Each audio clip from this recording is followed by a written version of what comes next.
Mobile নিয়ে পড়ে থাকবে। হ্যাঁ আরে শোনা, এই কথা বলছো গো? হ্যাঁ, এরকম ভালো দেখে আমরা তুমি খুবই ভালোবাসি।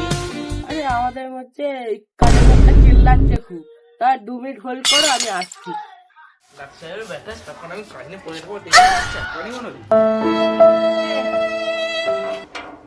বৌদি, তুমি তোমার ছেলেকে তো মারছো কেন? আরে আর কি বলবো, 1 নম্বর বাড়িতে বসে মোবাইল ঘাটবে। ও বৌদি, ওইসব কথা ছাড়ো, আজকে জলটা কি ঠান্ডা আর কোলা। এই ঠান্ডা থেকে স্নান করা যায়? এই মহিলাটা কেন এসছে আমি নির্ঘাত জানি। এই মহিলাটা কোনো কাজের জন্যই এসছে। ও বাবু, একটা না কাজ ছিল, বাজার থেকে না 5 টাকার পান আর 10 টাকার সুপারি নিয়ে আস। তুই জানতাম এই মহিলাটা কোনো না কোনো কাজের জন্যই এসছে।